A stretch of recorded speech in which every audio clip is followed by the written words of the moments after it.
Welcome back to the second half of our show. The Beef Slew Boys over here, put your hands together for the Beef Slew Boys. And also Mark McGuire on the piano.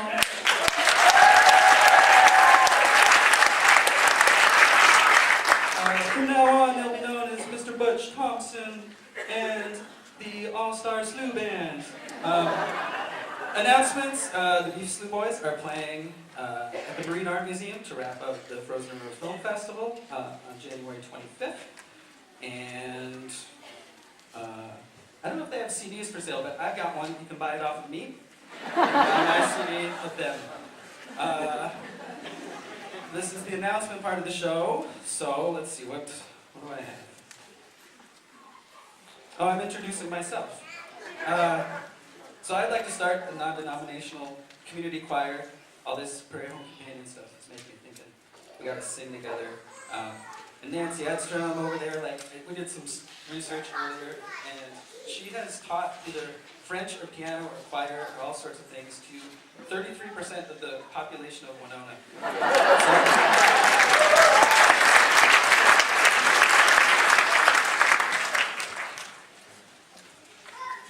Well, it's been a quiet week on Lake Winona. The artificial bay between the bluffs and the Mississippi Riviera. It was New Year's Eve, and with it came a collective, anxious wish that 2008 get over right now. But then scientists added a leap second to the already excruciating year. Ed Pulowski came back from his first year at St. Cloud State, disillusioned. He saw the way things were going and didn't want to pretend things were okay. He had made a resolution to himself to stop sugarcoating the way things were, and that people-pleasing would be out in 2009. He just wanted to get drunk and be cold and despair up on Garden Heights. He'd heard that brandy was the cure for all that ails you, from other people's grandmas, not his. They were Lutherans.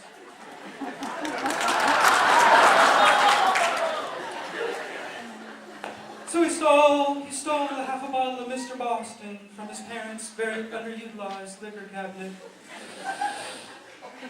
Stephen Shabilsky, although 30 years older, was having these same feelings. He went out to see Schwa's reunion show, but everyone looked so old. And Stephen didn't really want to go back to his wife like the boring old man he was becoming. So he decided that he needed to get out on the lake and do some fishing.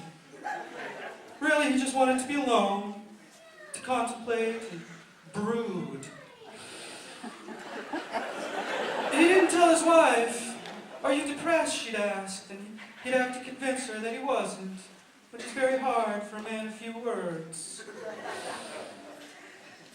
So he walked away towards his ice shack on the lake, past the record shop and the bike co-op,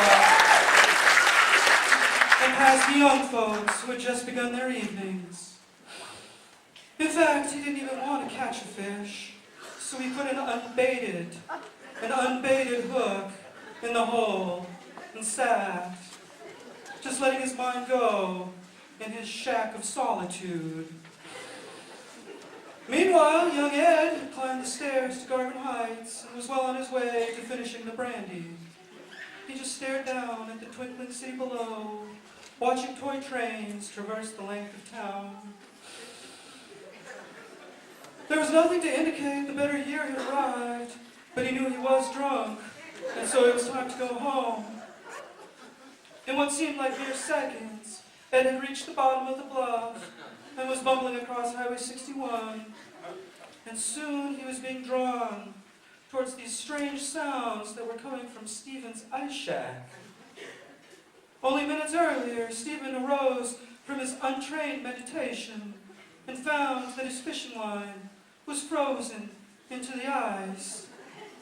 He was a frugal guy and didn't want to cut the line and lose a hook. So he was now hammering around the frozen circle, hoping to strike black water. Stephen didn't even hear Ed's knock at the door, nor did he notice the boy who had now entered and was looking curiously over his shoulder. They both watched as the ice chunk was dislodged and Stephen lifted the line attached to the ice chunk that now contained the remnants of a freshly demolished sunfish, affixed to a baitless hook. Stephen was devastated. He was devastated. He had never felt this kind of empathy for a fish before. He'd inadvertently caught a fish he didn't want, and then performed the final indignity of mutilation. And then Stephen did something he couldn't remember doing since childhood. He began to weep. He wept for this curious creature who met his fate for no tangible reason. He felt guilty and ashamed, and although he didn't necessarily believe in reincarnation, he felt like he had been this fish before. In a prior life, a better life, perhaps. Stephen wasn't even alarmed when he felt Ed's consoling hand on his shoulder. "It's okay," Ed said. "It's only a fish." "I know," said Stephen. "And I'm only a man. Which one is worse?" 5, 4, 3, 2, 1. Happy New Year. That's the news from Lake Winona.